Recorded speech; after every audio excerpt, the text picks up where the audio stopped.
PEI in the 1980s. I won't say what exact year, but that makes me well along the road to becoming a dinosaur. The dinosaur and the fossils then, it's about a little more than 60 million years old. And this is about 450 million years. And this has got some of the earliest life on Earth in these fossils. And this comes from Anticosti, so it's a little bit of Anticosti that most of you have held tonight. And these are everywhere on the island. And that's why I said if you pocket it, it's really not worth that much.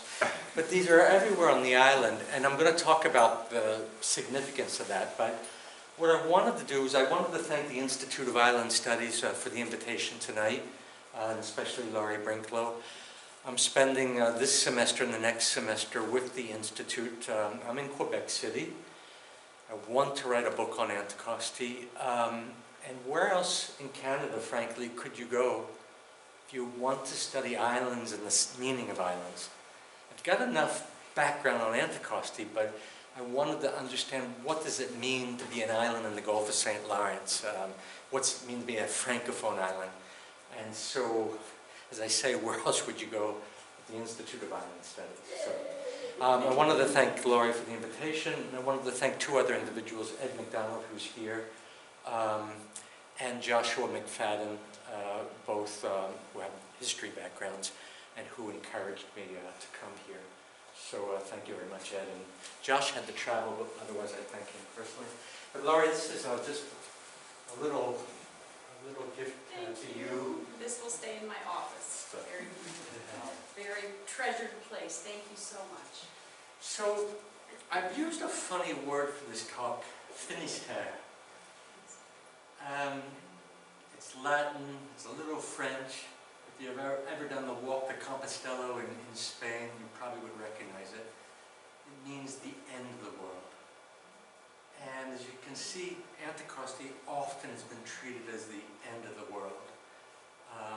And as we'll discuss, it doesn't show up in a lot of the histories, neither the regional histories of Quebec or the regional histories of the Atlantic. And so in many ways it's been treated as a Finisterre. So just real quickly for those of you who can't place it, Anticosti is in the northern part of the Gulf. As I said, where the St. Lawrence, the mouth of the St. Lawrence River begins. It's the largest island in the Gulf, about 1/3 larger than PEI. It's an island long inhabited. Now, is there a... No. I'll come here, that's great. You can see that this is Quebec City here and Montreal. So Montreal in the long ago past was Hochelaga. That was the Iroquoian people's name for what is Montreal today, Hochelaga. And then there was another group of Iroquoian-speaking people. Notice I say that because we don't really know who they were, but we know they spoke an Iroquoian language.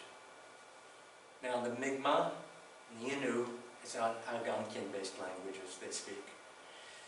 We know that their territory, because when Jacques Cartier came, he stops around the Bay of Chaleur here, and who does he run into but Donnacona, the king of Stadacona, the king of Quebec City. Tell me, ladies and gentlemen, what is the king of Quebec City doing at the end of Gaspé? Fishing mackerel. In the 1500s. Fishing mackerel, perhaps hunting seal, etc., etc. But it's a long way to go, because I can assure you can find the same things along the coastline on the way there. But it's recognized that was the territory of these Iroquoian-speaking people from west of Montreal to the end of Gaspé. Did they ever visit Anticosti is a good question. There's no archaeological evidence, but they gave us the toponym. You can see it here. It's kind of Détroit, the Hugwendo, and that is an Iroquoian toponym, not Algonquin. And it's one of the evidences, it had been noted by Cartier, it's one of the evidences that was part of their territory. And then, as we, or some of you probably know, it was an Innu territory, and their name was Natisquan, or where we hunt bear, and the Mi'kmaq would cross over sometimes, and in our records they were making war against the Innu, but they would stop also in Anticosti, and it was called Natiscotek, and that's a toponym that still appears in Anticosti, and it means the land before the mainland, as they're crossing over to the North Shore. So, Anticosti, for the last 50 years, has had a population of approximately 250, which is tiny in comparison with the Magdalen Islands or even PEI. Politically, it's part of the territory of Quebec and the North Shore, but socially and economically tied to the Atlantic region by Acadian, Newfoundland, and Gaspésian settlers in the 19th century. And you'll notice something. I mean, Gaspé is certainly part of Quebec, but I kind of consider it part of the Atlantic region also. It's a part.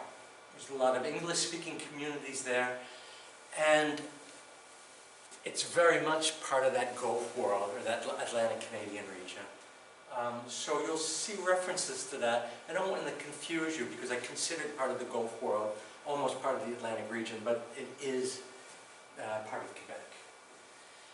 Now finally, while little is known by most Canadians, Anticosti is considered a premier destination among the bourgeois sport fishers, hunters, and a growing cadre of nature lovers. So, as I said, about a third larger than PEI. It has about 10,000 kilometers of waterways and salmon rivers, numerous lakes with many indigenous trout, salmon, dominated by a boreal forest. You know, we've got an Acadian forest here. It's a mixed hardwood forest, but it's a boreal. It's really a northern forest that grows on Anticosti, dominated by balsam fir and white birch, home at the moment to about 125,000 white-tailed deer that were introduced around 1900. And on the island, there's one principal route, and you can see it in red here, that traverses the island. It's called the Trans-Anticosti. And then there are these secondary routes that go north and south from that. We're going to come back to this, but you'll notice that there was a boom in the population when Henri Meunier, who I mentioned, bought the island, invested huge amounts of money into his hunting and fishing paradise. A lot of money was introduced onto the island by the forestry company that bought the island in 1926. But the population fell around 1976, and since then it's gone down from almost 300 to 218. It's gone up slightly, and actually because of the COVID, there's been some new families that have installed themselves there. So it's been a very small population living in one community, Port Meunier. So just some images so that you can really imagine this place that I'm going to talk about. This is Bay St. Clair, or Bay Anglais, the Bay Anglais, in the 19th century, settled by Acadians, abandoned they began abandoning it around 1910, and today you can see the former farm fields that were surrounding this village. Numerous wrecks on the shoreline, so this is the Wilcox, this was one wreck that you can see. You can understand why a lot of people want to go just to visit and see these things. This is and these are all photos that I took in 2019, and I'm not the world's best photographer, but Anticosti makes it easy. The landscapes are spectacular. So there's a red fox that you can see there, and that's an indigenous animal to the island. White-tailed deer you can see in the background there, introduced in the late 19th century. Exceptionally clear limestone rivers, just beautiful. And when you're on these rivers, you can see right to the bottom, even when they're several meters deep. Fossil-rich strata. This is Vaureal waterfall. You can see all the strata here. This is Jupiter Bay and the headlands of the South Shore, just to give you an idea of that. And again, just beautiful landscapes. This is the Jupiter River, and this is one of the most famous salmon fishing rivers in the world. You can go to Spain. You can go to France, you can go to Iceland, and a salmon fisherman will know about this river. This is Jupiter 12. 12 because it's 12 miles. At the time they were still using that measure. 12 miles from the mouth of the river. happens is when you have these pools where the salmon congregate, they would build a fishing camp. So there's Jupiter Dues, Jupiter Trent, etc. So they call it Jupiter Dues, and it's one of the most famous fishing and hunting lodges on the island. Now some of my friends, we call it Jupiter Sea Mill, because for 3 days of fishing, it's about $6,000. This is Port Menier, the island's only community. It's hard to get a good picture of the island, but this is the waterfront on the island, and the only real port on the island also. And this is the administrative headquarters of SAPAC, the Anticosti's main employer. SAPAC, if I translate that for you, it's the Quebec Outdoor Network. It's a state-run park service, for profit. Not big profits, but for profit. They must make a profit. They are the largest employer. They, in a sense, I don't think the mayor of Port Menier would be happy with me, but they kind of run the island. And they run it not from Anticosti, but from the capital, Quebec City, their real headquarters.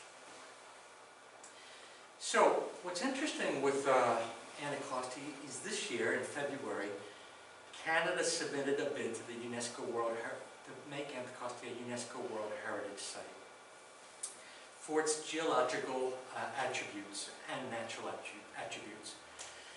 While the objective is to give protection and recognition to the island's unique geology and natural landscapes, it is equally a scheme to diversify the island's tourist attractions. I didn't tell you that. Anticosti is recognized by geologists for its fossil record of the end of the Ordovician and the beginning of the Silurian period, nearly 500 million years ago. When you think that the Earth is about 5 to 6 billion, that's not bad to get 500 million years into the past. And that is what most of the fossil stratas of Anticosti are composed of, a little less than 500 million years old. The Gulf of St. Lawrence was then part of a warm equatorial sea off the western coast of Gondwana, while Anticosti, the island itself, was forming on the seabed, being built up from thick beds of coral and sea life. Some 443 million years ago, at the beginning of the Silurian, there was a mass extinction considered one of the big five in the history of the Earth. Anticosti is therefore one of the best places in the world to study that extinction, resulting from a massive shift from a hot to a cold climate, followed by a re-emergence of life in seas. So the geologists who are pushing the UNESCO bid are saying, you know, this is the best place in the world to see that transition, that extinction event. And they're making an argument, we need to understand this past history in order to better understand the present and the different climate changes that we face today. So you can see it's a very technical, this UNESCO bid, it's a very technical bid. It's really being pushed by the natural science people. And I'm going to come back to that, but it's problematic because most Anticostians, just like you and I, yeah, we like geology, but should it be the geology that really comes to be the expression of Anticosti Island? And that can be problematic. So just to give you an idea, this is Gondwana.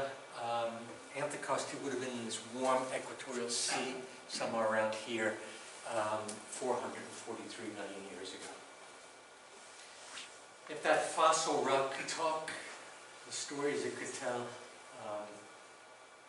it's amazing though just to think how that illustrates the dynamism of our world.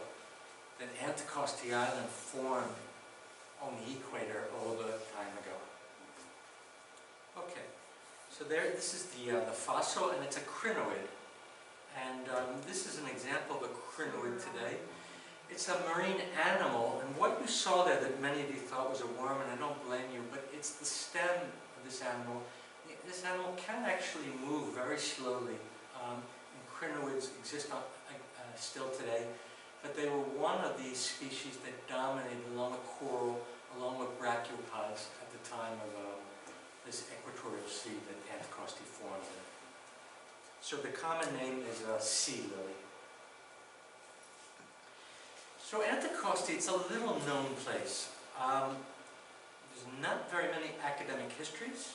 One was by Joseph Schmidt, written in 1904, and he noted that not only is Anticosti not poorly known, but apart from its geology and a few notes disseminated here and there on its flora, history, and geography, what has been written in numerous brochures is filled with inaccuracies.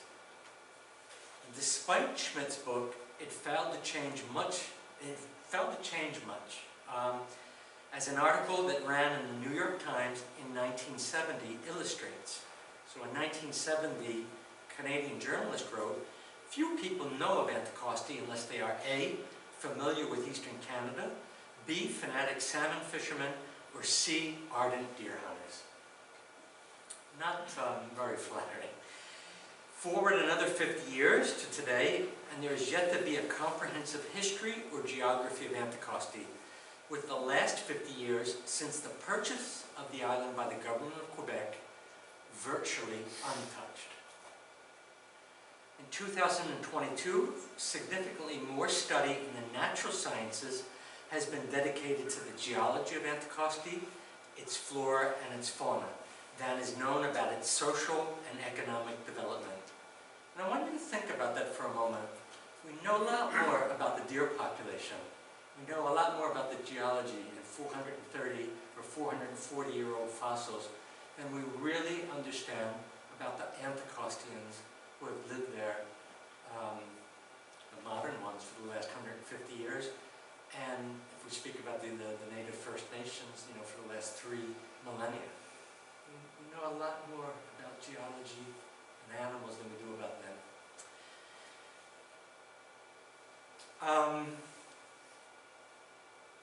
It is imperative that this aspect of Anticosti's heritage be better treated, especially the role of external agents in the island's retarded development, how the island's reputation as a nature paradise was socially constructed, because we go around saying it's a natural paradise, but a lot of that really is thanks to the forest industry. You could not get to a lot of those places that I photographed without the roads that were built by the foresters. The deer would not flourish except for the openings that were made in the forest during the cutting.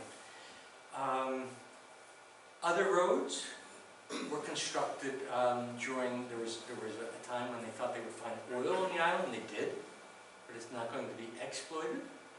But a lot of this nature, the deer are wonderful. My son just loves them. I got lots of pictures of him standing with the deer. But those deer were introduced. And when you introduced the deer, they ate all the small fruit-bearing bushes. And when those bushes disappeared, the black bear disappeared. And when the black bear disappeared, there were other ecosystem changes. So, is this really a natural place? And we keep the deer. We don't introduce wolves, because we want the deer population to remain high. They keep bringing in those rich, sorry, I hope there's no Americans, but keep bringing in those rich American fishing and hunting tourists. So this is, it's nature, but it's a second nature. It's a modified, it's an anthropogenic nature. So to pretend that this is a pure nature is false. So that's what we mean when I say socially constructed. For the interests of the metropole. So a lot of these hunters are coming from the big cities. Boston, New York, Philadelphia, Washington, Baltimore. And you'll see later I've mapped some of that. But it's an island that in many ways is managed for those people and not for the Anticostians. And I think by having a better history that details this, it will help Anticostians to maybe envisage a more democratic future. So that's the power that I hope that history, by writing a good history, it can empower people. So the problematic of this study that I'm presenting to you tonight, with the research question, as Schmidt noted in 1904, is that the historical writing about Anticosti simplified any explanation for its lack of peopling and development, which he attributed to nearly 2 centuries of proprietary neglect. would you allow me to just cite a poem for a moment for you? Because you're all good PE Islanders. The landlords came, their fields to claim, each settler landlords came, their fields to claim, each settler must pay rent. So now we see the tyranny that drove us to exile, began again across the main upon Prince Edward Isle. This was a place also controlled and owned by proprietors. And there was the struggles, the escheat movement, the land question. Same thing on Anticosti Island, but in a more modern format. And Schmidt, he said, well, this is part of the problem. But he never went further than just signaling that. And later writers, and a lot of them are in the natural sciences, and I love the natural sciences. Half of one of my PhDs was in the natural sciences, so don't take it as an insult if I focus on them. But there's a lot of the positivism, there's a lot of, they reduce the complexity of the social and economic world. And they've reduced the explanation of the island's retarded development to environmental and climatic factors related to the island's limited number of good ports, dangerous coasts, and cold climate. And it's a place significantly colder than the southern Gulf. So it really is a different world from here in the southern Gulf. Environmental factors have played a non-negligible role in the manner that the island developed. But to date, little study has been given to the question of how Anticosti was impacted throughout its history by the near exclusive control of the island by external, metropolitan actors. By metropolitan, I mean the big cities. And ironically, this very same question has been a dominant question in the writing of PEI history. So I argue that this external extension of power has a precise starting date that begins when the entire island of Anticosti was conceded to a single individual in 1680, with the granting of Anticosti as a seigneury to the explorer, fisher, and fur trader Louis Joliet. Now most people, and this is what I thought in the beginning, that Joliet had been given Anticosti as a reward, as a thanks for exploring the Mississippi, the Hudson Bay. But I came to realize actually it has a lot more significance than that. So I said that there are four novel points that can be made about that concession, which illustrate the external, metropolitan understanding of the island to the present-day UNESCO World Heritage bid. So firstly, Anticosti is not part of the Gulf, but the Finisterre, or Land's End, where the defense of the St. Lawrence Valley has its starting point. In conceding Anticosti to Joliet, it was part of a larger defensive plan integral to the defense of the St. Lawrence Valley. So for the governor, or the intendant, in Quebec City in the time, conceding Anticosti to Joliet, Joliet was trusted, he was capable. This is a good fellow who might be able to stop or at least slow down the English if they invade. Two, by alienating the island to a single individual, it initiated the conditions of near exclusive private, corporate, and state control over the island and its destiny for the next 340 years. Think about PEI, smaller than Anticosti, but divided into 67 lots. Anticosti, one unit, one concession. Incredible. Thirdly, by integrating the entire island into a system of private held property, it denied the territoriality established on the island over millennia by at least 3 different First Nations, who are only today reasserting their rights to the island. And fourthly, the conceptualizing of Anticosti as Finisterre explains the reasons behind the province of Quebec's sudden expropriation of the island from private hands in 1974 to forestall its purchase by the federal government and its decision to integrate Anticosti into the public domain. Let me ask you a question. The federal government had bought the Mingand Islands. They're just north of Anticosti, and they created a federal park. The federal government, and this would have been Jean Chrétien at the time, who was a minister, in the 1970s, he starts negotiating with the owners of Anticosti, the forest company, to buy the island, the way the Mingan Islands had been bought. And Quebec heard about this, and the Prime Minister of Quebec, Boris, at the time, he said, no way. And actually, if you had been there, he would have used some words a lot stronger than that. He called up the owner, who's one of the richest men in Canada even today, and I won't say the name. And he said, you'll sell me that island. Here's the price we're going to offer. Accept the offer, or we expropriate. 24 hours, basically. But you buy an island. Let's say, Barbara, you've got the means to buy an island tomorrow. I don't know, in the Caribbean or somewhere. Because you won the lotto yesterday. What the heck do you do with an island? And that was what the government of Quebec was faced with. They bought this huge island. And then, and this is not an exaggeration, they said, oh, what is it we bought? And some of the junior ministers and things in the Ministry of the Environment and Lands and Forest, they said, so what's the intention? What are we supposed to do with this? It's an interesting question. What do you do when you buy an island? And that was what the government of Quebec was forced with. Well, let me ask you a question. Richard Lem, because I just know your name, Richard. Richard, I give you a 100-acre lot somewhere in eastern PEI. What are you going to do with it right away? Clear it, I suppose, straight up. I was not hoping for that answer to clear it. What I was hoping to say, well, I'll leave it in nature. I'll leave it in nature till I figure something out. Well, this is basically what the Quebec government says, it costs us nothing if we leave it in nature.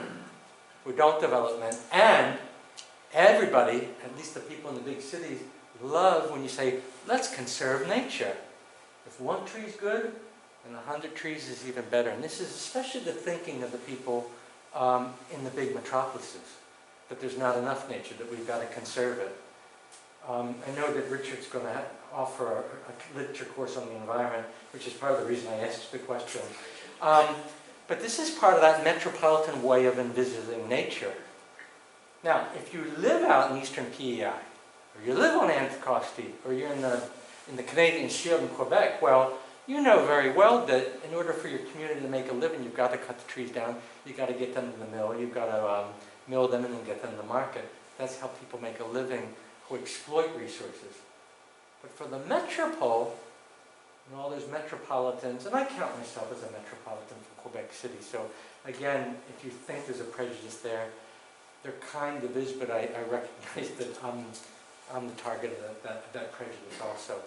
Because in these big cities, we often have a false understanding of exactly what nature is, because all the resources come to us, but we have little to do with their exploitation. So I've kind of gone out of my way, but I want you to understand that. So in 1974, they buy the island, they don't know what to do with it, and the cheapest thing you can do is keep it in nature. Let's create a nature reserve. It's basically what's happened in the last 50 years. The Anticostians who are on the island, they can own their lots where their homes are in the municipality, but they cannot purchase land elsewhere on the island. So that limits their ability to ever develop their own economy, to ever become entrepreneurs, etc., etc. You can imagine that. So keep all of that in mind.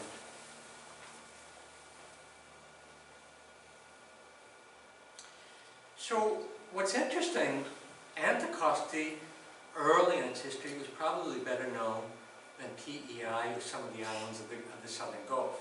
So here's one of the earliest maps where we see Anticosti in blue, 1601. And you can see Anticosti is very clearly mapped, placed in its correct location. And look at the bottom, where's PEI? So it was well known because you've got to get around Anticosti in order to go up the St. Lawrence River. At that time, Quebec City hasn't been settled, but already at the Saguenay, they're fur trading. And so they're going past Anticosti already. So it's already well mapped. Another map, 1698. This is Joliet who drew this map. Beautiful map. He mapped where his home was, where he was fishing for salmon on the island. And again, just a beautiful island. But look at that again. We see Gaspé, Southern Gulf, not too important for him. Anticosti is part of that. It's an extension of the St. Lawrence Valley, as we can see in this view. Well, as we talked about for the people who got here early, Anticosti has been a very dangerous place. It has reefs. It's actually just a platform of limestone that extend out 1 to 2 kilometers around the island, making it a very dangerous place to approach. There are a lot of fogs because of the mixing, the current Labrador Current mixes with the warmer waters coming out of the St. Lawrence River, creates fog. And so over the years, or over the centuries, you have hundreds of shipwrecks. So it was a frightening place. And in fact, in the 1730s, I believe, Father Crespel, shipwrecked there, nearly starves to death. He's saved by some Innu people, and he writes his memoirs about that, and it becomes, for the time, one of the best sellers.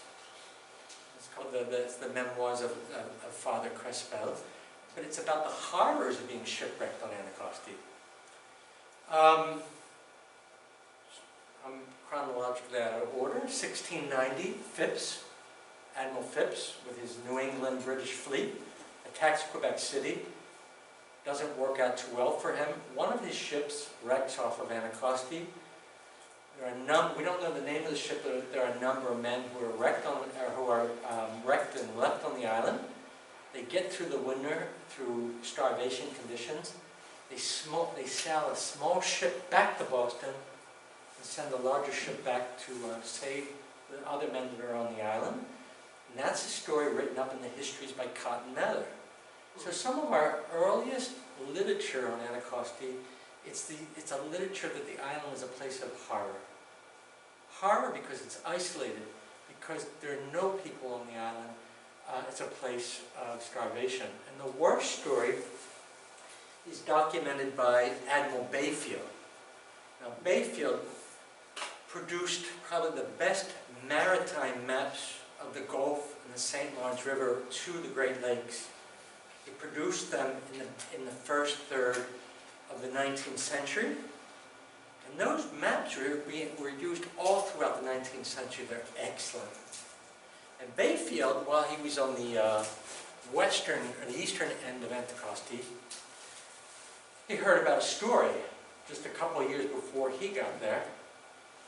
In 1828, the Granicus, ship out of Quebec City, wrecked off the eastern point. Now, by that time, this is 1828, by that time, the province of Canada, what do I mean by that province? This is the United Ontario and Quebec, the province of Canada. They put lifeguarding stations on the island, but a lifeguarding station at that time, it was a hut that had a stove, a roof with beds, and usually there were barrels of flour, peas, and some other things, so that if you were wrecked on the island, you could survive. That year, because there were Newfoundlanders, or they were Madelinois, or Madelino from the Magdalen Islands, fishermen who were starving were raiding those lifeguarding stations. So the person who was living here and responsible for that station, at the end of what he thought was the maritime season, he emptied the barrels and took them back to Quebec City with him. Zit, huh? The Granicus wrecks a month or so after that. The people find the lifeguarding station, and there's no food. And over that winter and spring, they turned to cannibalism. And it was horrible. And a fishing boat out of the Magdalen Islands comes into Fox Bay. And the last people had only died a few weeks before they got there. what they discovered there is just, I mean, I won't talk about it, but it's described by Bayfield, and it's terrible. And Anticosti gets this reputation as just a place of danger and horror. Now keep that in mind what I just said, danger and horror. And as a result of stories like that, as a result of the wrecks, 1831, the lighthouse at the southwest point, beautiful lighthouses made out of limestone. And when I say beautiful, I mean beautiful. Huge amount of money is invested by the province of Canada in lighthouses. 1831, the Point de Sud-Ouest. 1835, Point Heath. 1858, the West Point, and then there are some ones after that. These are huge investments for the Anticostians, for Atlantic Canadians. It's for the maritime trade between the interior metropoles and Europe to assure that transportation. So this is one of the first major investments by external agents in Anticosti.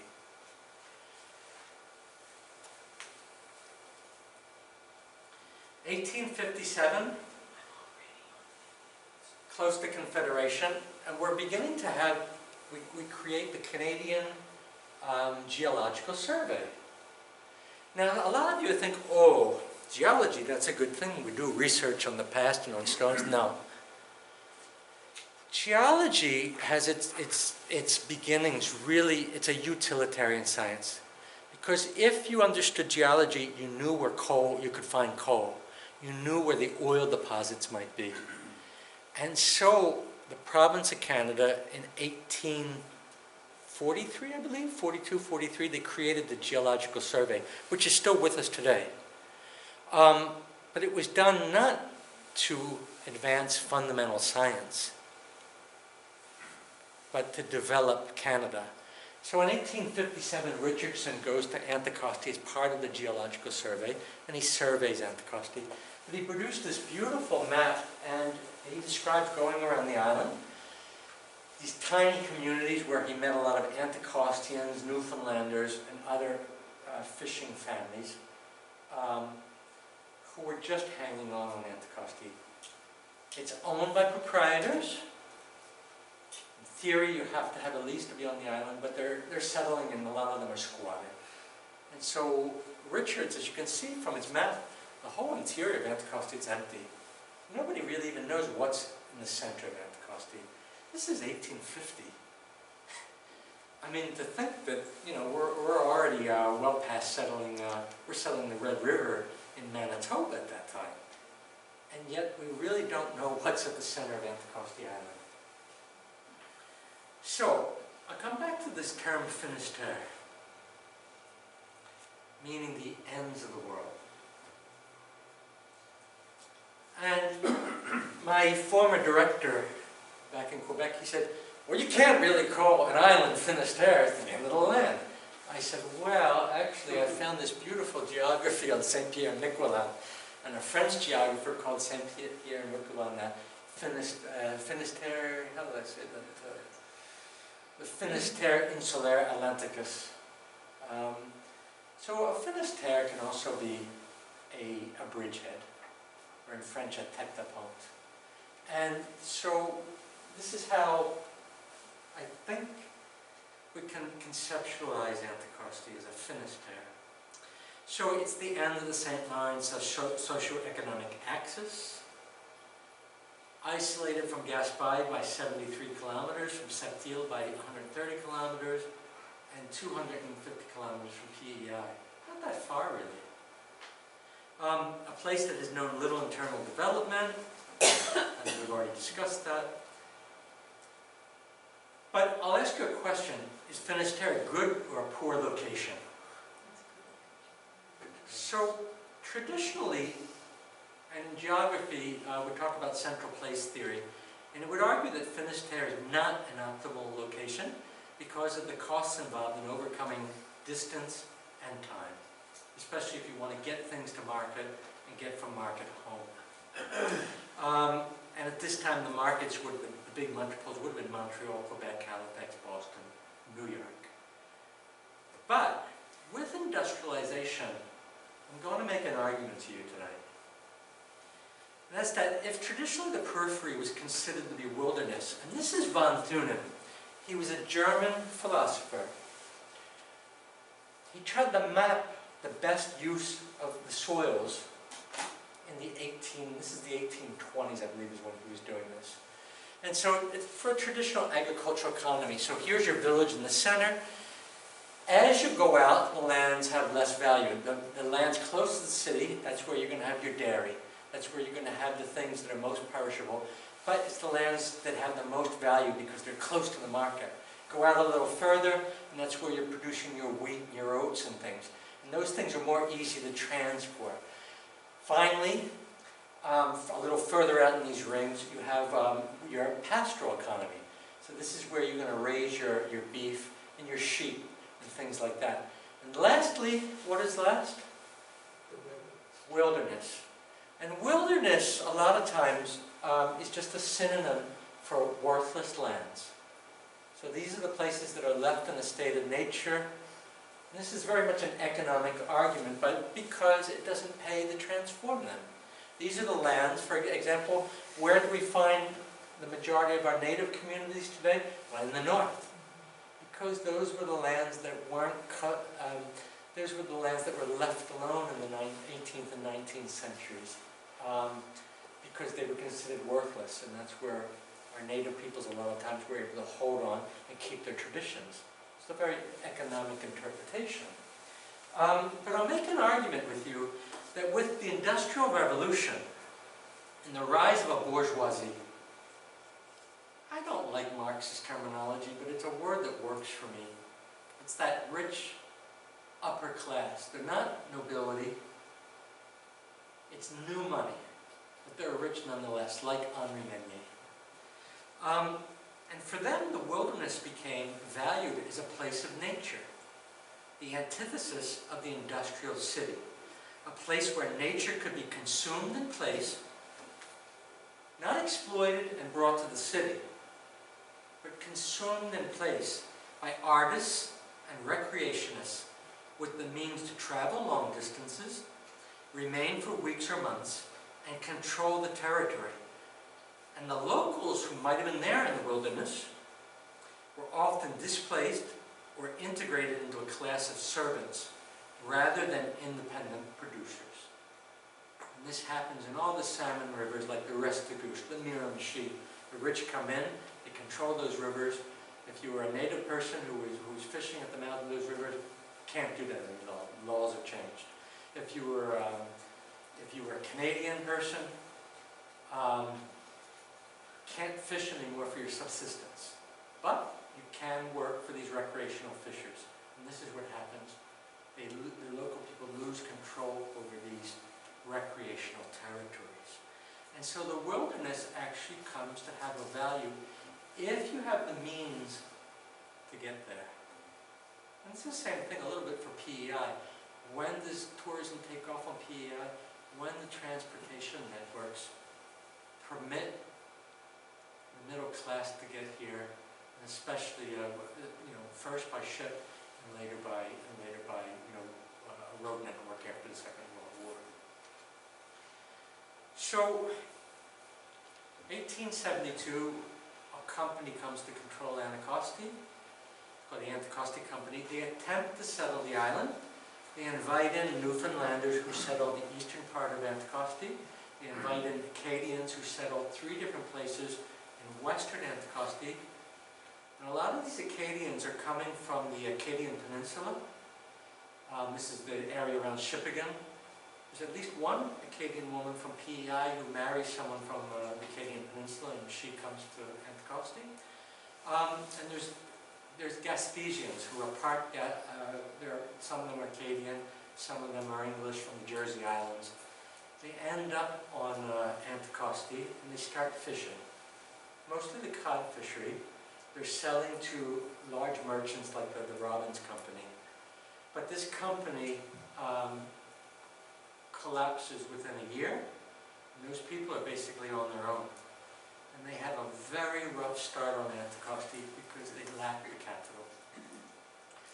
They stay on, and they create communities. 1885, a second company they buy out the rights to the first company. They attempt to do the same thing. No foul also. A lack of sufficient capital. But one of the interesting things with the second company is they wrote a very long brochure. And in that brochure, they talk about how we could manage Anticosti, rent the rivers to salmon fishermen. That these rivers will be like those most valued rivers in northern Scotland. And we can have hunts like in Scotland too. And so their model is very much the Highlands of Scotland, the fishing, salmon fishing, and red stag hunting, etc. So they envisage, and in the brochure, Anticosti in this brochure becomes a sportsman's paradise. Now, just to remind you, only a few decades before, Anticosti is a place of horror. And that discourse is completely reversed, and now it's the sportsman's paradise. And that discourse stays with us right to this very day, that it's a nature paradise. But it's a rough place.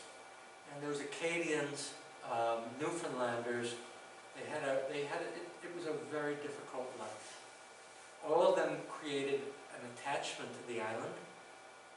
But without capital, as many of you know, very hard to make a decent living from the fishery.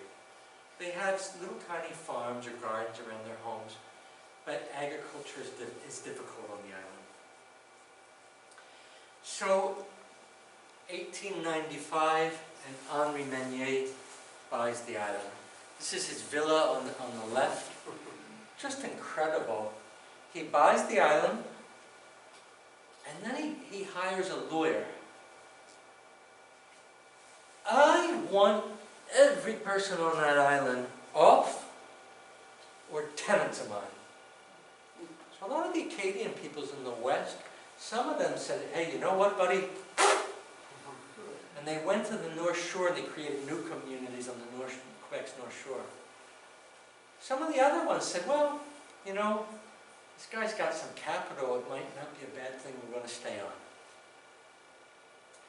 And then there was a group of Newfoundlanders at Fox Bay. And they had started a lobster cannery.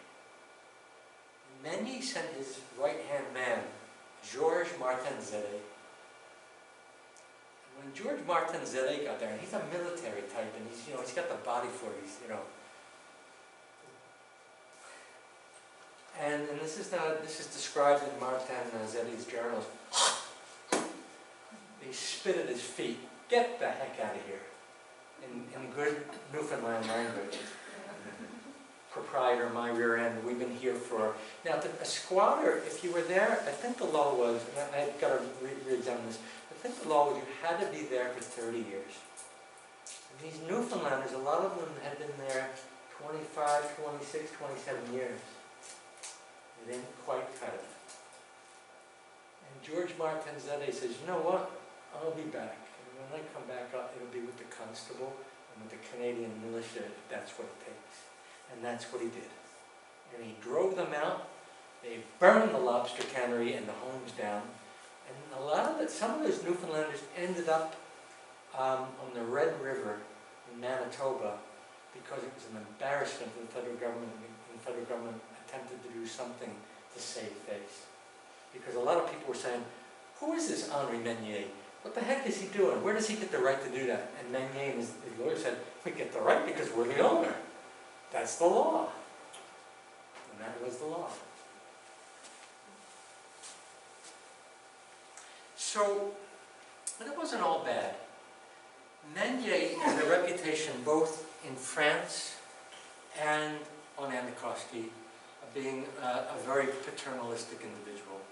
He took very good care of the people in his charge, but they exchanged their freedom, because they're no longer owners. They had no say in how the island develops. So they exchanged that freedom for good employment and a good salary. And that's a question I suppose all of us have to ask, when we vote and when we think about our politics is, where does our freedom stop and our well-being start? So it's a form of paternalism, and for a lot of these people who stayed on, they had a lot of love for Henri Meunier.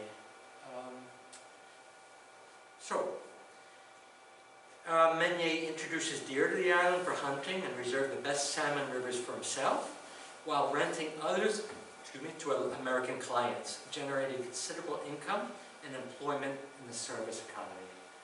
So it begins with Henri Meunier, this idea of, he really puts these rivers into function using that Scottish model. This is just an example. George Martinzetti kept a journal.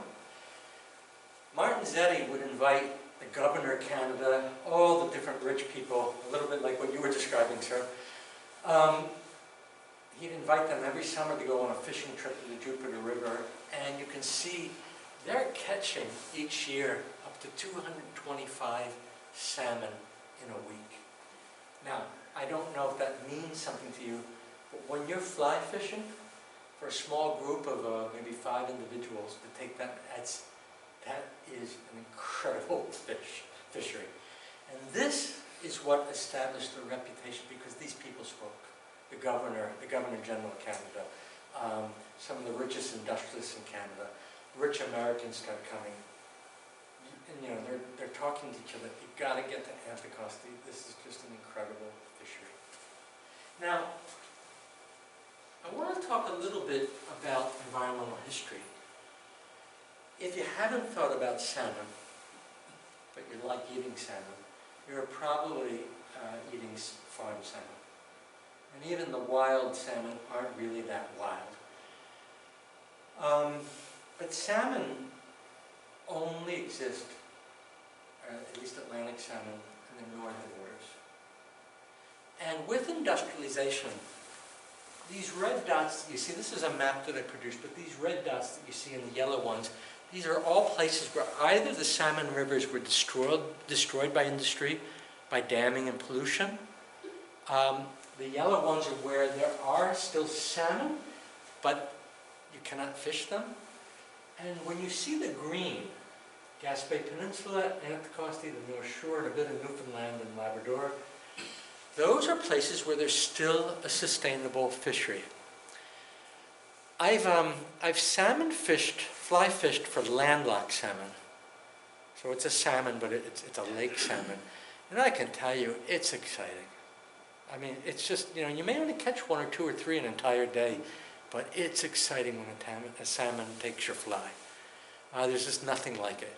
And so for the rich, it was considered the sport of kings. But if you want to participate in that sport, you've got to get to the wilderness periphery, don't you? And so, where is this sport of kings pursued today? Mostly in the Maritimes, Atlantic Canada, Iceland, Norway, a little bit in Scotland, but most of the fisheries in France and Spain kaput. So, you have something even today that's prized, but it's rare. When something's rare, it drives the price up. So, if you want to go to Anticosti today, as I said to some of the people who got here early, $6,000 to fish for 3 days. And when I went to that famous fishing lodge where you saw the image, I said, well, what would it take? Because I would love to do that if I could. They said, well, yeah, even though it's $6,000, you probably can't get in because the same people come year after year. One of the things that the SAPAC does is if you come 1 year, you have the right to book for the next year. And so these rich just have a perpetual guarantee on the best fishing spots. And so even if I wanted to save up, and my wife would kill me, I think if I spent $6,000 on 3 days of fishing. But even if I had the means, the $6,000, the places are available. So it's not democratic. As much as, and Quebec in the 1970s went through a revolution where they tried to democratize, thank you, access to hunting and fishing territories. And they succeeded in some part, but not in others. And this is an example, and I guess I'm an egalitarian at heart, but it's not democratic. You say, well, what could you do? Well, you could have a lottery. Maybe you only get to fish salmon once in your life, but at least once in your life you got to do it. But it's because it's rare. Same thing, very rare. If you want to fish in Iceland and Norway, open up your pocketbook. So, these are some of the sustainable rivers still in Anticosti, the Jupiter, the salmon, and a few others. So it still has what's considered a sustainable salmon fishery. There are a few salmon here on PEI. Can be fished, but it's not really considered sustainable. Now, what I want to argue, well, it's been an hour, but if we're doing all right and you're still interested in this, I'll continue on just a little bit more. But what I'm going to show you, this is megalopolis. It's those cities, almost 60 million people between Boston and Washington, D.C. 60 million people, that's twice the population of Canada. In that small area from Boston to Washington, D.C. And it's called megalopolis. Who are the people coming to Anticosti? It's mostly Americans from this region here. And why are they coming? You can't fish salmon. And they're willing to pay what it takes to get to that wilderness. This is a map done using lights at night in order to map, the lights at night, in order to map where are these city concentrations, where does the countryside begin, where is the wilderness. And you can see how Anticosti fits into that wilderness area even today. Anticosti is not alone. There are other places. There's a huge forest in New Jersey, the Wharton State Forest, created by it's a state forest now, but it was a private estate created by Joseph Wharton, one of the most important metal producers, iron producers in 19th century America. So extremely rich. He buys up a huge estate, so over almost 1 million acres, so almost the size of PEI, in the heart of New Jersey. And you had the creation of the largest state park, Adirondack Park, in 1892, up here in upstate New York. Why there? That's where numerous rich people from New York had started buying up land to trout fish, to deer hunt, to bear hunt. And they got the government of New York to call it a state park. Oh yeah, we're going to preserve it because that's the source of water. Here's the Hudson River. That's the source of water for New York.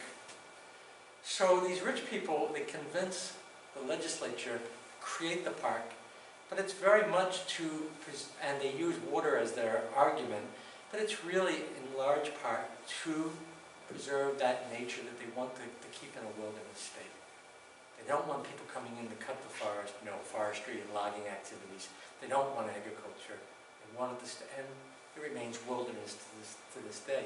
But the origins have much to do with this creation of this social construction of nature. And as you can see, Anticosti with on the menu fits into that same pattern.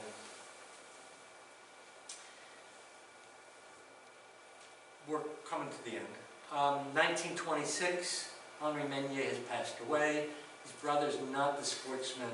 His brother Gaston's not the sportsman that Henri was. And he sells the island in 1926 to the Anticosti Corporation, one of the largest, Canada's largest forestry company at the time, headquartered where? In Montreal. So they continue the same policies as the Meuniers, but during the recession, which starts only a few years after they bought the island, they're going to turn to hunting and fishing to keep the economy afloat. And this is something that no one's written about. I've gone to the archives in Montreal, and I can tell I'm the first person to ever go into these documents because they're still stable closed by the company. And they packed them up in the 1950s or 60s. So that's thrilling, when you're the first person to see these stuff. So, and there was a fellow, Cyril Savage, British by birth, wounded in World War I, comes to Canada. In World War II, he'll lose a son who was in the Canadian Air Force. Very sad. He loses a son during the war. Nobody knows Cyril Savage. I've got one picture of him. And he was the comptroller for the company. And he was a salmon fisher. And he was just an extremely competent individual. And he developed a very sophisticated hunting and fishing tourism strategy. And he ends up going all over Megalopolis, creating a mailing list, meeting people, going to every hunting club, going to, in New York they've got massive clubs inside the city. So he's meeting all those people, and he's convincing them to think about coming to Anticosti. He's putting articles in the newspapers all over, from the East Coast to Ohio, to Cleveland, and Chicago. And I told you, I said, nobody really knows about Anticosti, but actually, I'm surprised. And you see these advertisements in all the major hunting and fishing journals. People knew about Anticosti, but they were hunting and fishing people.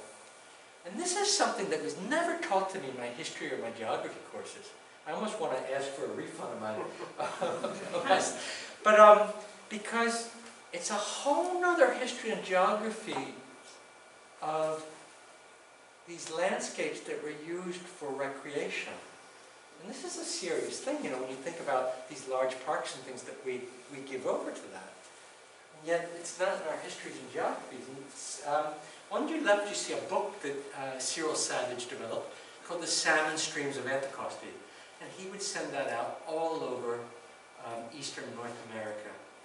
And it contained histories of the island, but lots of wonderful stories about salmon fishing, the best flies you can imagine.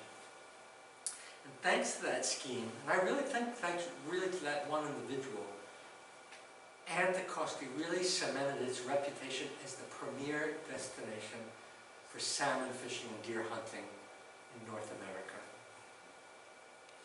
And I mapped, this is, in the archives I got a hold of some data, and I just mapped where in 1939, where were these salmon fishermen and women? A lot of women accompanied, not a lot of women who were oh boy, I want to be careful here, but not married, but a lot of spouses came, and a lot of children came. And look at that, the majority of people, New York City, and then Megalopolis, only a few Canadians. This is an island that's being kept afloat by metropolitan interests. And I can assure you that when a rich individual from New York says, these guys, they speak French. I don't understand anything. And can't you get them to speak English? And Cyril Savage, then he's writing to a fellow in Gaspé, or no, in New Brunswick, and he says, I understand that you run tourism, hunting and fishing tourism companies, and that you could help me train my guides to learn a bit more English and be a little bit more sophisticated. So this is a place very much that reflects not Anticosti. And these people are coming there for Anticosti. Oh, it's so lovely. We're away from industry. I can relax. I don't have to think, in their journals and things. But they bring the city with them, all the same.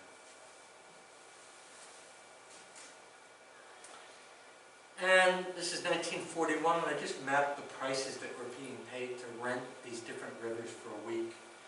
And this is during the recession. And this is actually the beginning of World War II. These are huge prices just for the river. This isn't transportation. This isn't food and a guide. This is just the price to reserve the river for your group of friends. What are some of the numbers? 250. 170, 250, the green one, that's Jupiter River, for the most expensive for a week. And then purplish blue, 175 to 250, and the pink is about, or a little less than 175 for a week. These are, that may not sound like much now, Those were big sums back then. So, that's more or less where I wanted to go tonight. You can imagine I have not got to the end of this study yet, but I want to just outline a little bit of where I want to go. So forestry activities recommenced on Anticosti in 1946. But how profitable they were for the corporation is unclear because of gaps in the private archival records. And there are huge gaps in that, what's been preserved and not preserved. But by the early 1970s, the corporation began looking to sell because of poor returns from the forest sector. However, the company continued to promote Anticosti's reputation as a salmon fishing and deer hunting destination. And by the 1960s, thanks to one of the largest densities of deer anywhere in North America, Anticosti was becoming more and more a destination for deer hunters and less for salmon fishers. And just very quickly, I was able to just graph the deer population, and we see the explosion from when the deer are introduced, and how they've stabilized around 120 to 130,000 deer on the island per year, making it just one of the most spectacular places for deer hunters. Deer hunters who have the means to get there. And this is just something from Outdoor Canada in 2012. Set in the stormy waters of the Gulf, Anticosti Island boasts the highest concentration of white-tailed deer in Canada. With an average density of 21 deer per square kilometer, Anticosti ranks with the deer-rich counties of the American Deep South. So, 1974, Quebec buys the island, $23.8 million. And as I told you, the expropriation was explained as a question of territorial integrity. Now, this is the time of the independence movement, and there was just no question that the government of Quebec was going to allow the federal government to control this big island at the mouth of the St. Lawrence River, the beginning of the St. Lawrence Valley. So, in a time of heightened nationalism, and I just said that, but following the purchase, teams of planners, geographers, and economists were sent to Anticosti to prepare a management scheme. And this scheme is 270 pages long. And I've read it. Wonderful thing to read, but repetitive. Because the geographers say the same thing as the planners say the same thing, but you've got to read each one of them. Anyway, it was left to those technocrats, not the islanders. They spoke to the islanders a few times, but what did the islanders know? We're the technocrats, we know best. What do we do with this island? And they are the ones who decided, you know, the most economical thing is to keep the island in the state of nature. So that's what takes place after 1974. Right up to the present day, most of the island is kept as a form of nature reserve, where in certain areas, fishing and hunting are permitted because those are still the mainstay of the economy for those 250 people who reside still on the island.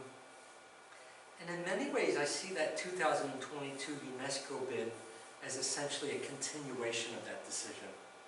And it bothers me. I mean, it's a very complicated affair to submit a UNESCO heritage bid.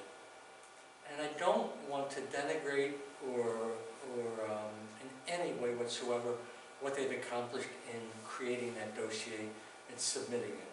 And it's the federal government, it's the provincial government, it's the municipality of Port Manier, there's a lot of people behind that.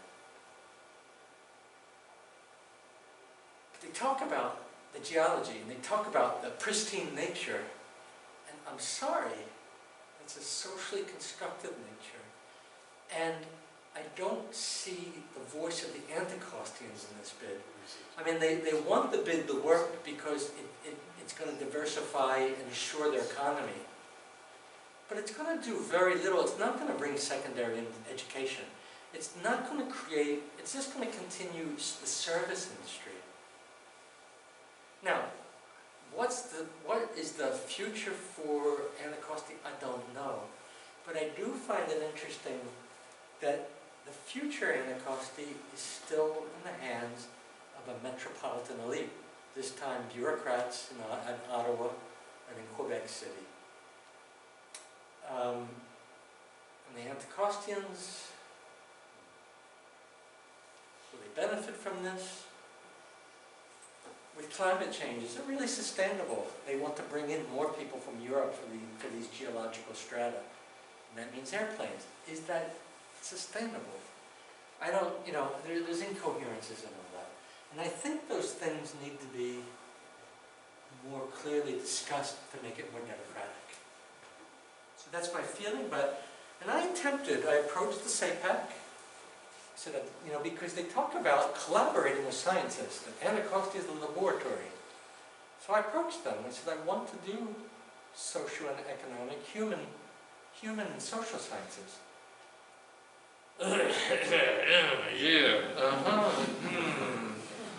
It's interesting because the social and human sciences, the world's not black and white for us, as you know, it's gray. And what does a scientist dislike the most? They want things that, 2 plus 2 is 4, and these two atoms brought together make this, and in other words, they're very uncomfortable with that there can be multiple realities. And I find it funny, I have a lot of colleagues who work in the north, in the Arctic. And now, when they want to work in the north, you've got to go into a native community, you go to the chief and you say, Chief, may I have permission? And the chief says, what are you going to do? Let me see your work, tell me about your results, and we, the band, we'll think about whether that's something for us. And I find that interesting. That's not the case in Anticosti. It's a European origin population, and that courtesy isn't given to the Anticostians, and I find that interesting. So that's my feel. So just lastly, it's interesting if we just look at the evolution of time on Anticosti. You can see where when the island was conceded, it was kind of a terra nullius, or an empty land. The neighbours weren't there. And it was just conceded away by the metropolitan peoples, or its disciples. It then becomes, with those first companies, untapped savage nature. We're going to turn this into a colony. We're going to make it pay for agriculture. Then it becomes a nature paradise under Meunier and the Forestry Company. And since the 1980s, it's become a place of nature in need of protection. This is something that Professor Lemke, Lem was saying yesterday to our class. History and the way we perceive a place it's a reflection of the context of time, the social and economic conditions. And you can see how Anticosti, empty place, a horror and untapped savage nature, a nature paradise, and now it's a place of nature, but it needs to be protected. So it's interesting just to see that evolution. So I'm going to stop there. Thank you very much for your patience. It was a little longer than I hoped for, but I hope that you enjoyed that. So thank you.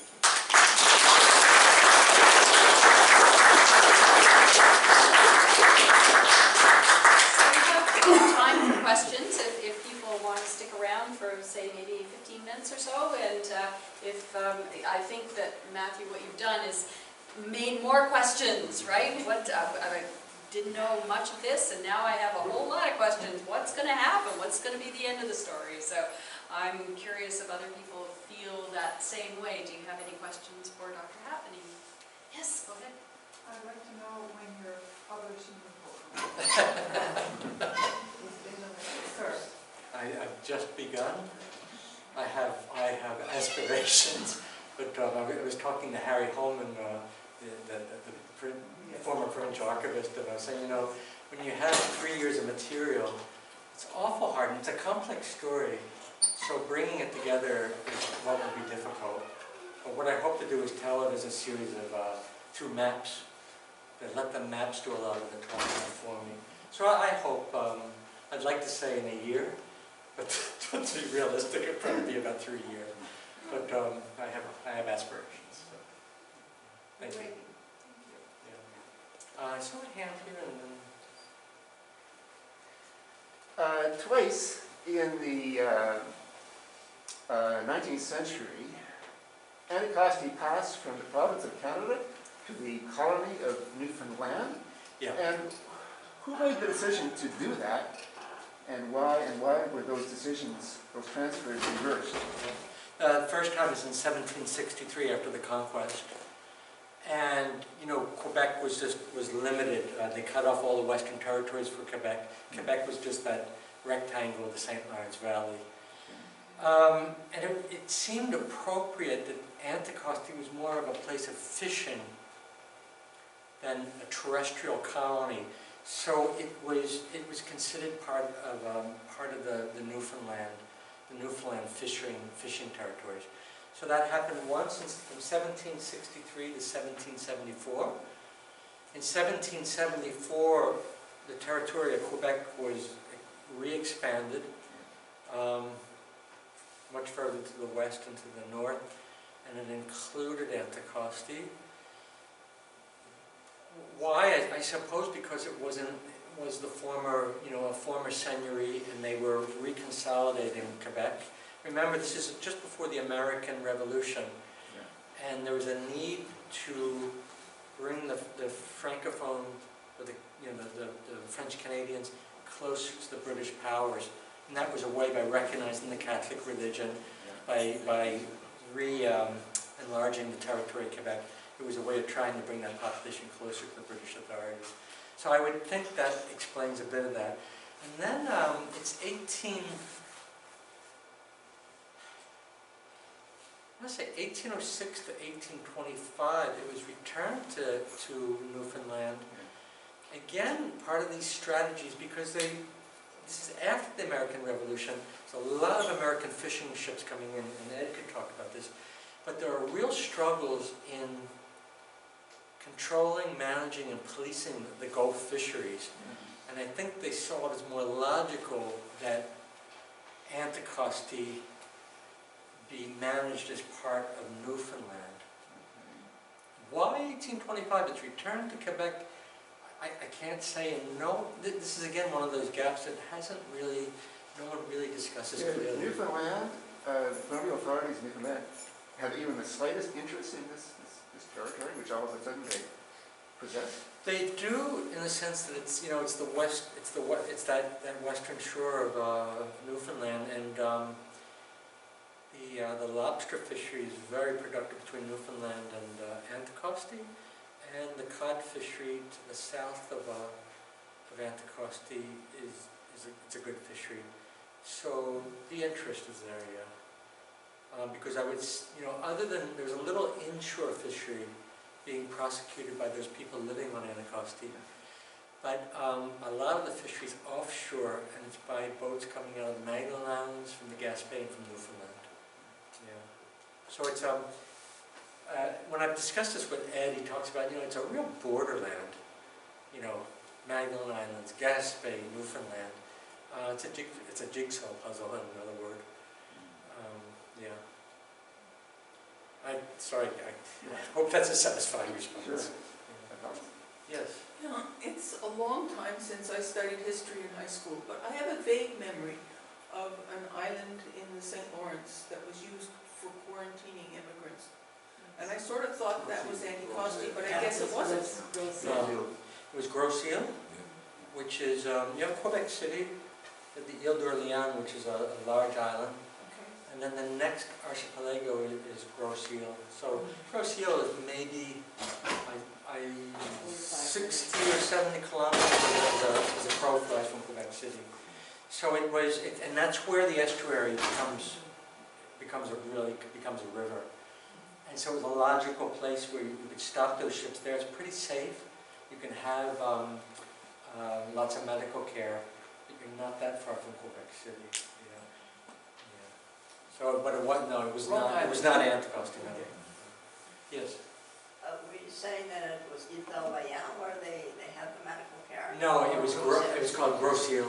Okay. Yeah. Because some of my people Yeah. settled on And now it's a federal Italien. Yeah. and You it's all can- stripped off into Yeah, you can farmland. you can visit Groseille today. I believe it's Parks Canada that runs it. And incredible story about, because a lot of Irish people during the cholera lost their life there. Yeah, and I saw a hand in the back, Harry. Yeah. Matthew, thank you for the stimulating presentation. And as Laurie said, it's the kind of thing that results in more questions. I have many, but I'll raise only one at this point. And it's your constant reference to Anticostians. And yet you spoke of a population which in many cases continued to be extirpated and then reestablished, and extirpated and reestablished. And my question, and this relates to the subject area of the Institute of Island Studies, to what extent is there a sense of islandness on the population of the island of Anticosti? Do they, as many islands do, see themselves as a people apart that have unique characteristics and unique needs? Or is it more of a transient population which has taken advantage of economic opportunities, and when those economic opportunities have changed, the population by and large has changed? Certainly 250 people in an area 1.5 times the size of Prince Edward Island is a very small group. In some respects, it could be considered a bit of an elite in and of itself. But those 250 people all live in Port Menier.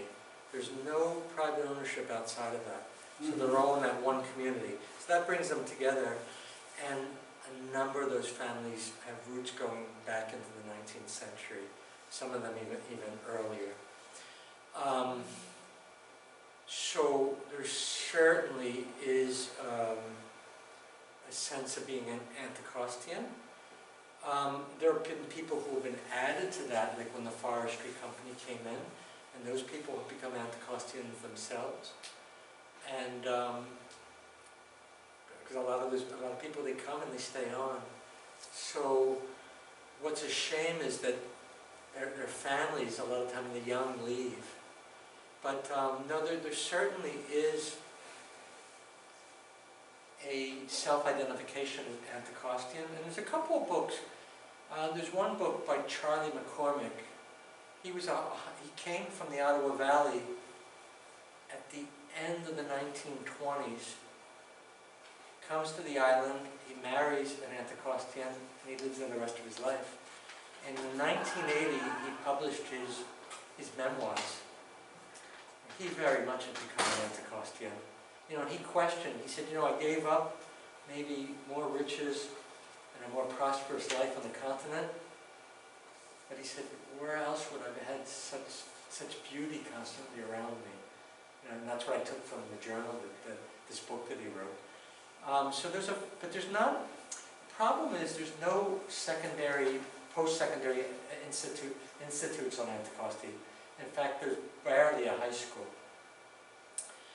So the problem is that there's not been a lot of people capable, I don't say capable, but the tradition's not there to write and to reflect and to make paintings of their sense of belonging to this island. But even though it's a tiny population for such a big island, they run that island. They know that island, they know the roads like the back, and I can say that because I've been with the guides, and I've been all over Anticosti, and even the guides have only been there a few years, they say there's just no other place like this, so they're affected by that islandness. It sounds to me they've bought into the idea of it being a natural place in need of protection. So Well, it's not entirely a metropolitan concept. I have a friend, he's 86 now. He was on the island with me this fall. In fact, I went there in part because he invited me to go with him. 86. And he likes to go hunting. He's been hunting since the 1970s. And his name is Jacques. And I said, you know, Jacques, and he's a geographer, he was a professor, a past professor. I said, you know, Jacques, I mean, I realize this is all theater around us, in a sense, you know, the nature. I said, but if I shut that off, that part of my brain off, it's beautiful here. Give me another glass of wine. So, and that's something I'm trying to explore through the Institute of Island Studies, what it means when you're on an island. And there is something about Anticosti, like there is on PEI. The moment I came back to PEI in September, and I hadn't been here in a number of years, you know, you just feel, oh, it's just so beautiful. You just feel overwhelmed by that. So, I know if you live here, maybe, you know, you come blasé perhaps about that, but there is something special when you come back to PEI. So, now Fiona, you're the kind of tempered those feelings from me, though. Any other questions? Okay, one more. How did you get there? Yes, good question. By boat. Yeah, you can get there by boat if you want. There's a ship, it's the Bella de Gagné. It leaves, because, you know, one of the problems with Anticosti is everything, all your goods have to come by ship. All the foodstuffs, all the hardware, all the gas comes by ship. So the Bella de Gagné leaves Montreal with all this, and it stops at several places along the north shore of the St. Lawrence, because there's a lot of small villages that are unconnected by a road. So there's a ship that serves that, and you can book passage on that. It's not too expensive, and you'll see a whole other world. You'll see a whole other world of the North Shore by doing that by ship. But of course, you're going to be on a ship for a week if you do that. The other way is that the SAPAC, that outdoor organization, they charter through Air Inuit, and I find that interesting. And Air Inuit does an excellent job. They charter their flights from Montreal, Quebec City, and Montjoly, which is the beginning of the Gaspé, so you can fly there. But it's expensive. It was $800 this year to fly there, and I was told if I come back, they'd just raise the prices, you know, with the inflation and it's going to be something like $1,140. So it jumped up like $300 besides. So that's part of the problem. Even if you want to democratize tourism on Anticosti, it's not your average, it's not everybody who can afford that. I saved up to take my family in 2019. And it was just wonderful, because it's not a commercial place. There's no commerce. You go there, and this is the nature, and maybe this is a kind of a real nature, but you don't have divertissements other than anything to divert you, other than the ocean, the waves, the forest, the rivers. And that's very relaxing. You know, there's no cars running around. There's no bears, so you don't really have to be afraid of them. Although there is the fear that you know, with the climate change, and they've spotted in Gaspé, and just at Sept-Îles, there were polar bears spotted recently. So there is a fear that you could have a polar bear land, you know, on an ice floe.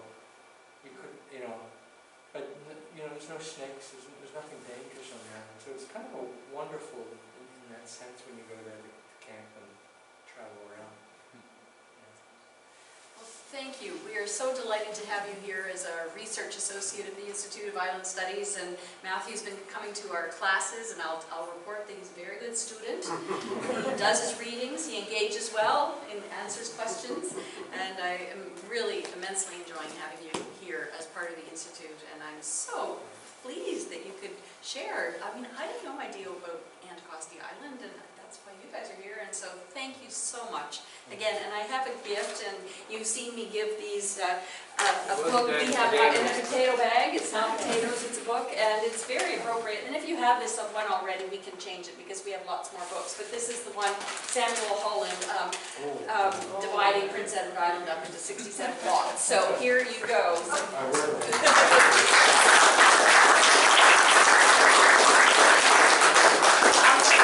just mention that we do have another lecture one more before Christmas on November 15th with Dr. Ed McDonald.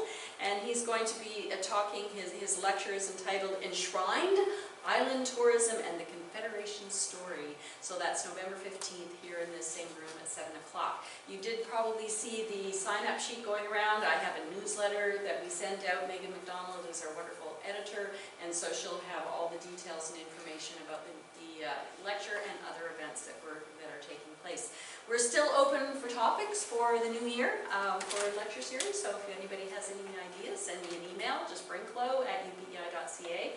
So thanks again for coming. Oh, we also videotape it, thanks to Mike, and we will be putting it on our website, islandstudies.com, so, and publicizing that through the email newsletter as well. So thanks again for coming, and thank you, Matthew. This was really lovely. Thanks.